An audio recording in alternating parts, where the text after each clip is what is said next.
How's it going, everyone? Welcome back to Freddy or Not, where my name is Freddy and I am ready to dive into today's topic, which is throughout its many iterations, it has remained consistent that one of the most important aspects of the lore is the titular Mortal Kombat Tournament. The fate of the world is being decided by some sort of karate tournament? Are you kidding me? But in spite of its significant importance to the story, the rules surrounding this event are still a mystery all these years later. So be sure to like and subscribe, because in this video, I'm going through all the information available to see if we can discover the tournament's rules once and for all. I think the best way to approach this would be to recap everything presented to us in the numerous iterations and then see if we can piece anything together from this. Starting off with the tournament's origins, we are presented with two different stories of how it was created. First off, in Mortal Kombat Trilogy, it's stated that thousands of years ago, an order of the wisest men from the Far East received visions of the dark realm known as Outworld. It was a world ruled by chaos and a vicious emperor known as Shao Kahn. They learned that travel between Earth and this newfound realm would someday be possible if the conditions were right. The conditions being the unbalancing of the Furies, negative and positive forces which keep our unstable universe from collapsing onto itself. Knowing that an Outworld invasion was imminent, the wise men appealed to the Elder Gods. It was for this reason the Elder Gods created a tournament called Mortal Kombat. But in 2011, it seems Raiden was the one who appealed to the Elder Gods. While in the 1992 comic book, which is canon, it tells of how there was a Shaolin tournament for martial arts, a competition of honor and glory, until Shang Tsung entered the tournament and gained the title of Grand Champion.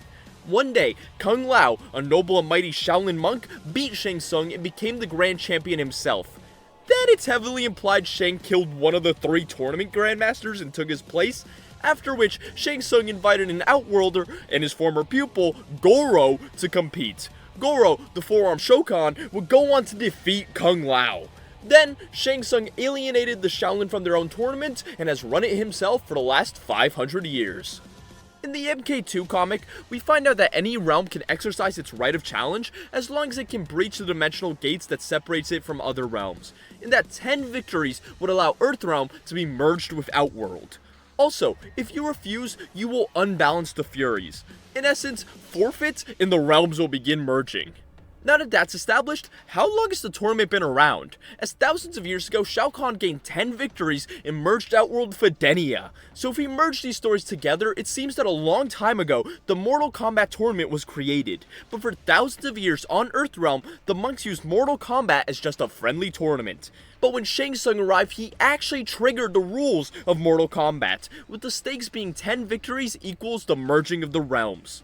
That being said, the great Kung Lao beat Shang Tsung, and there was still another tournament. So, does Earthrealm need to win 10 times to end Outworld's claim? Is it first to 10 straight wins? Anyways, Mortal Kombat 2011 clarified the rules further, explaining that invasion is not a transgression, it is only the merger of realms that is prohibited. As for how often the tournament takes place, it happens every 50 years. The only exception to this is in the 1995 Mortal Kombat novel, in which it was once a year for like 13 years, and it happened once every generation after Goro became champion. Although in this version there is no Elder Gods or anything, and the tournament was just created by Shang Tsung in a plot to steal powerful souls to create a portal to Outworld. Well, that's the origins of the tournament, but what about the tournament itself? Well, it seems that people are chosen to compete. In the regular version, people were invited, but in the 2011 game, Kung Lao just shows up and challenges Scorpion, and they accept him into the tournament, even though Liu Kang was the only monk actually put forward to compete. So it seems you are invited, but they will just accept anyone who shows up. This is different in the 2021 movie, in which you have a weird mark designating you as a champion, and you can only compete if you have this mark. But if you're killed before the tournament, this mark transfers to the person who killed you. And if you die of natural causes, it's passed down to your descendants. In this movie, this marking also gives you access to your Arcana, which gives you powers. I don't need to tell you, but this is not in the games. Next, according to Bo' Rai Cho's bio and deception, your victory will count for whatever realm you come from, regardless of who you are fighting for. Which is why Bo' Rai Cho never competed, because his victory would count for Outworld. This actually raises some questions, however, seeing as how some sources have Shang Tsung as hailing from Earthrealm. Whatever, let's just ignore that for now. They also mention that you can only attack fighters from other realms once the tournament begins. Also, if you win, you stop aging and gain immortality until the next tournament. With that said, let's talk number of fighters. In the first game, we see Liu Kang, Johnny Cage, Sonya Blade, Raiden, Kano, Scorpion, Sub-Zero, Goro, Shang Tsung, and the hidden fighter Reptile. In Mortal Kombat 2011, we have all these people, with it also being changed so that Scorpion and Sub-Zero are fighting for Outworld, and Raiden cannot participate unless directly challenged. Perhaps like in Battle of the Realms, this is because he is a god, and this is Mortal Kombat. We also have new fighters Baraka, Cyrax, Sector, Ermac, Quan Chi, Nightwolf, and Kung Lao. A bunch of other people are also there, but they don't compete.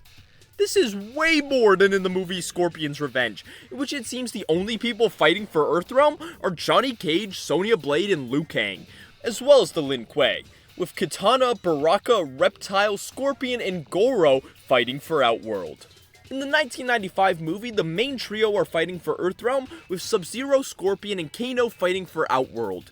Raiden can't interfere, and they're also just hella random people here too, as well as Goro and Shang Tsung, obviously. Round 1.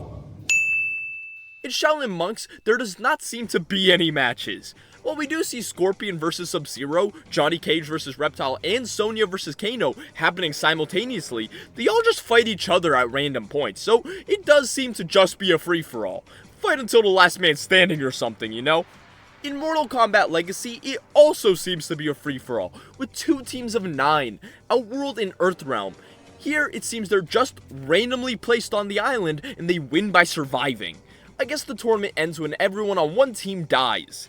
Here we see people fighting 1-on-1, 2-on-1, and when Kitana kills Melina, Johnny Cage and Stryker say that they're turning on each other, so the numbers are on their side. Interestingly, Liu Kang is recruited to fight for Outworld in this series, so I guess the home realm rule does not apply here. Regardless, in every other piece of media, it seems that there are matches. In Scorpion's Revenge, the tournament takes place all in one day, but has 2 rounds. At the beginning of the first round, they state that they have determined their opponents and where on the island they would fight. Then, Johnny beats Baraka, Sonya beats Reptile, and Liu Kang beats Kitana. In the 1995 movie, opponents are chosen by lots, and we see Liu Kang fight some guy and wins, then Shang Tsung steals his soul, then Sonya fights Kano and wins, and Johnny fights Scorpion and wins. Then Luke fights Kitana and wins, then Liu fights Sub-Zero and wins. I don't know why Liu Kang had 3 fights, but whatever. There was also apparently going to be a Sonya vs Jade fight that was cut, so maybe the others would have also had at least one more fight, and this was just a pacing thing or something. But after this, it seems that the day ends. While in Mortal Kombat 2011, Johnny Cage fights Reptile and then Baraka, and Shang Tsung calls it a day.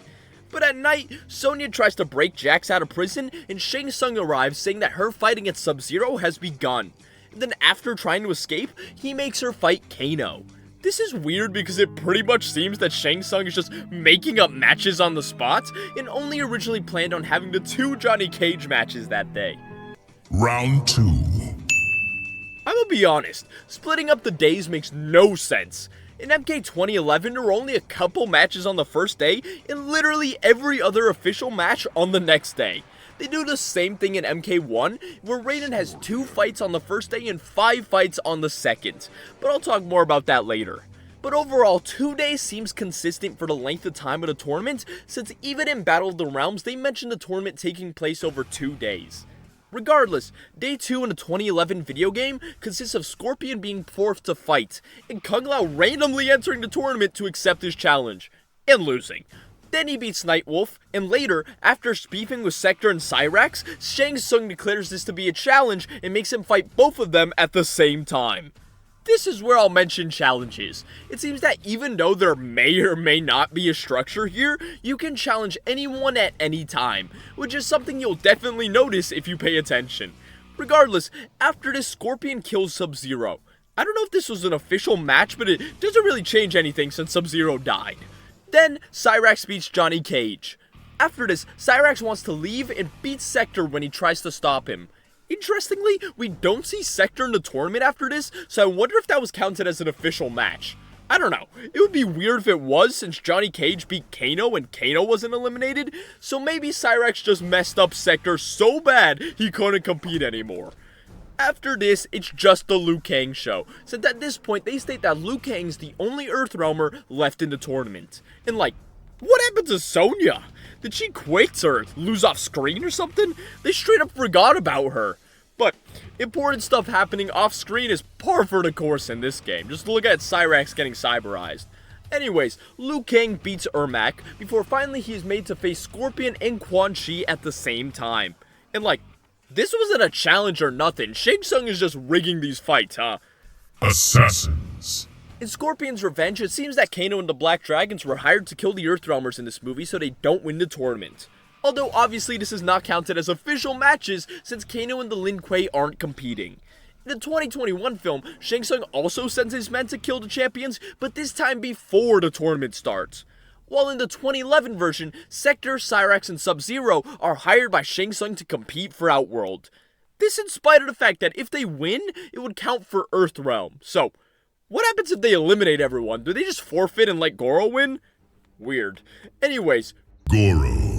in Scorpion's revenge, they state the champion Goro will fight whoever makes it to the final round, and that they are to head to the temples where the final battles await. Sonya and Johnny instead go to rescue Jax, but Liu Kang goes and challenges Goro.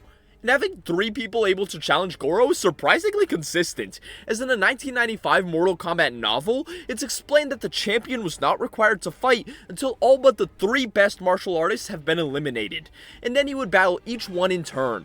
This is slightly different in the 1995 movie, as there were still hella people left, and when the second day began, the champion Goro fought the previous day's champion, aka the Earthrealmer with the most wins. If Goro is defeated, the tournament would end, but if he isn't defeated, the tournament would continue, with Goro fighting the previous day's champion every single day. Also, I don't know how the day's champion has more wins unless there's an uneven number of fighters or something. Anyways, with this, Johnny says Goro will finish them off one at a time. In a 2011 video game, after beating Quan Chi and Scorpion, Liu Kang goes and faces Goro and wins. Shang Tsung. The way to win the tournament and the extent of Shang Tsung's participation is very contradictory. In the 1992 comic, it tells of how Liu Kang beat Goro and Shang Tsung went crazy and sent an army to attack everyone. During the skirmish, Sonya, Johnny, and Kano fought Goro, while Raiden, Sub-Zero, and Scorpion fought Shang's army, and Liu Kang fought Shang Tsung himself. This to say that it seems that Liu Kang may have won Mortal Kombat when he beat Goro, and beating Shang Tsung may have had nothing to do with the tournament. In the intro Shaolin Monks, we see the ending of the tournament, and it's pretty weird. First off, the whole tournament seems to just be a free-for-all, with Shang only entering the fight because Liu Kang challenges him. After Liu beats Shang, Shang Tsung summons Goro, who proceeds to try to attack all of the Earthrealmers one by one, while Shang makes a portal to run away, and then the Outrealmers follow him. So, what's the takeaway here? Is it just a free-for-all but you can challenge Shang and win, and Goro doesn't even really matter? It's weird. In the 1995 movie, Shang Tsung says he has the right to challenge, and in the 2011 video game, he says they have to face him after facing Goro, saying if you defeat all your opponents, you'll face one final challenge, Shang Tsung. Meaning, I guess they just consider Goro a regular opponent, in spite of him being the champion. And in the novel, it says after the champion beat all 3 challengers, he still had to fight Shang Tsung. There must be a battle between the champion and the host, or if the host is debilitated, between the champion and the host champion. Otherwise, they don't gain the gift of not aging until the next Mortal Kombat. Overall, it seems he doesn't have to compete unless he chooses to, but strictly talking about the games, it seems you do have to beat the host in order to win. Challenges. In the 1995 movie, Johnny challenges Goro to prevent Goro from beating everyone one by one, and Johnny wins. Now, Shang does have the right to compete, probably to challenge the winner at the end, but in exchange for letting Johnny fight Goro so early, they agreed that Shang would reserve the right to challenge the winner himself or another of his choosing in a place designated by him for the final battle. Then Shang Tsung challenges Sonya and chooses the location of Outworld. The catch here is that Sonya has to accept the challenge or there is no final combat, and if there is no one else to accept Shang's challenge, they forfeit and Shang Tsung wins. So, Shang Tsung runs to Outworld so no one else can accept his challenge if Sonya refuses. In the end, Sonya rejects his challenge, but Johnny and Liu Kang show up just in time. Shang tries to challenge Johnny, but Liu challenges Shang himself saying, "Do you accept or yield?" and Shang accepts, implying that if Shang Tsung does not accept Liu Kang's challenge, it might be the same as forfeiting. It is also possible that this is the case in the games, since when Sonya goes to fight Shang Tsung, he asks if this is a challenge, maybe implying that if they fought and she beat him, she would have won the tournament, but Shang maybe could have won if she lost, assuming challenging him directly would have begun final combat. Like, Shang can challenge the winner after the tournament, but if he is challenged directly, final combat would begin in that moment, similar to how Raiden can only interfere if directly challenged. And on the topic of challenges, it seems that they can be initiated at any time, like Scorpion vs Sector and Cyrax and Kung Lao vs Scorpion. Also like how Johnny challenged Goro in the movie. Anyways, in Scorpion's revenge, Scorpion interrupts Liu Kang's fight and kills Goro. Shang Tsung then says Scorpion is now the position of champion and tells Scorpion to fight Liu Kang and kill him. But Scorpion instead yields to Liu Kang and ends the tournament. Also, is anyone declared the winner if they kill the champion, which in this case is Goro? And if Scorpion is the new champion, what realm is he fighting for? Scorpion is from Earthrealm, or is he counted as representing the Netherrealm? Either way would not be a victory for Outworld, unless of course this version of the tournament does not have that rule. Regardless, my point here is that you can challenge Goro or Shang Tsung at any time. They would have to either accept or yield, and if you win the whole tournament. Before we move on to the second tournament, I want to mention that in the 1995 novel, Shang Tsung says that if you use a special move from high ground in Mortal Kombat, you would have been disqualified, as it's not sporting. Which means that in a tournament where you can use powers and fight to the death, as well as shift the odds in people's favor by having them fight 2-on-1, there are still some things that would be considered unsporting, at least in this novel. The second tournament. So Outworld initiates another Mortal Kombat, this time to be held in Outworld. In 2011 in Battle of the Realms, there's a petition to the Elder Gods to have one final tournament worth 10 wins. If Outworld wins, the realms merge, and if Earthrealm wins, Outworld forgoes its claim on Earthrealm forever. This tournament is only seen in detail in the 2011 video game and the movie Battle of the Realms. In the 2011 version, when Jack steps forward, they think he's the first combatant, and they make him fight Baraka, and he wins. This takes place in the throne room, but every other fight in this tournament is in the arena in front of an audience. After this, we see Katana beat a rando who's just here for some reason, but then, after Jax and Sonya leave and Ermac beats Johnny, and Smoke loses off screen, Shao Kahn tells Raiden to put forth a champion, and he puts in Kung Lao. Kung then beats Shang Tsung and Quan Chi at the same time, showing two things. Number one, Kahn is also making 2v1s, and number two, Kung Lao beat them when Liu Kang couldn't, showing that these two definitely got stronger in the 10 years or so before Deadly Alliance. Anyways, then Kung Lao fights Kentaro, and after winning, Kahn sneaks behind Kung Lao and breaks his neck. Does Kahn consider this a match? He's kind of a snake. Finally, Liu Kang joins in and beats Kahn, winning the tournament. I'll also mention that Liu Kang, despite being the champion of the last Mortal Kombat, does not automatically get to skip most of the fights like Goro, since Raiden was thinking about putting Liu Kang in instead of Kung Lao, implying he would have had to fight all the people Kung Lao did if that happened. This is probably because this is a special tournament worth 10 points, so the rule of the champion only fighting at the end probably doesn't apply. Next, in Battle of the Realms, the tournament is split into 2 days. Day 1, D'Vorah beats Johnny Cage, Liu Kang beats Jade, Stryker beats Baraka, Sonya beats Li Mei, Jax beats Kentaro, and Human Raiden beats Reiko. And on Day 2, Sonya beats D'Vorah, Jax fights Shao Kahn and loses, Stryker fights Shang Tsung and Shang kills him, and Kung Lao fights Shao Kahn and dies. Raiden then fights Kitana, and Kitana betrays Shao Kahn during this fight. Kahn then bodies Kitana, but I'm unsure if that was part of the tournament. Then, Sonya vs Kahn with Kahn winning, and then Liu Kang vs Shang Tsung with Liu Kang winning, Raiden vs Shao Kahn with Kahn winning, leading Kahn to think he won the tournament, but then Liu Kang challenges him and beats Kahn, winning the tournament. Looking back, I suppose 2-on-1 fights are only allowed because the host allows it, aka Shang Tsung in the first tournament and Shao Kahn in the second one. I'm pretty sure this wouldn't fly back when the monks were running things. The rules state that it must be single combat. Regardless, it seems that similar to MK Legacy, the tournament operates kinda like the last team standing.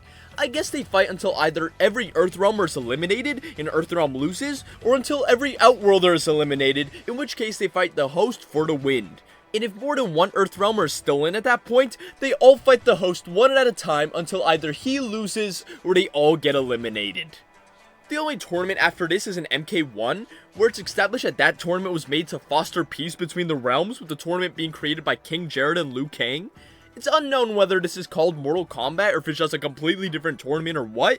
I'm pretty sure it's something completely separate, but I'll go over it quickly just in case.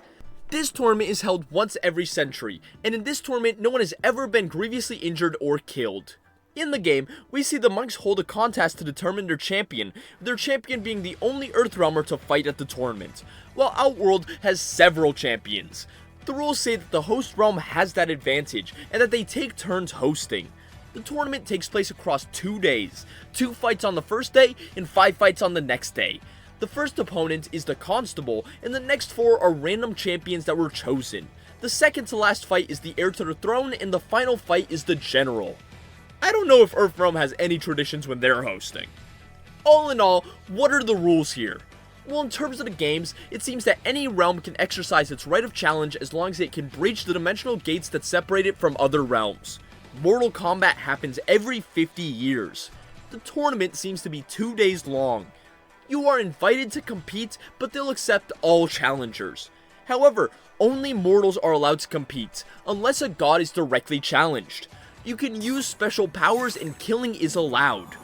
You fight for your home realm regardless of your allegiance. The champion stops aging until the next tournament. Tournaments happen until one realm gets 10 straight wins. If the challenging realm wins, the realms are merged. If the defending realm wins, the challenger can never try to merge their realms again.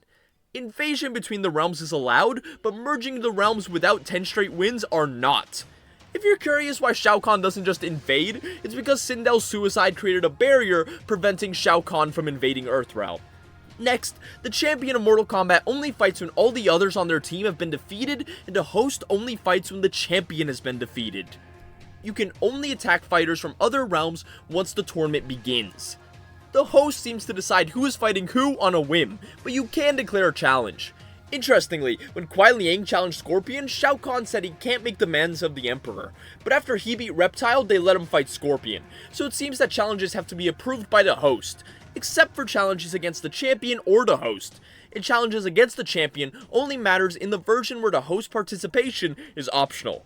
But if you challenge the host, there's a possibility this will trigger Final Combat. 2-on-1 fights are allowed, but only if the host allows it. Finally, people will continue fighting until either every Earthrealmer is eliminated and Earthrealm loses, or until every Outworlder is eliminated, in which point they fight the host for the win. And if more than one Earthrealmer is still in at that point, they all fight the host one by one until either he loses or they all get eliminated. And with that, we have finally established the rules of Mortal Kombat. Well, that's all I got for you today, folks. Be sure to smash that subscribe button, and I'll catch you in the next one. Peace.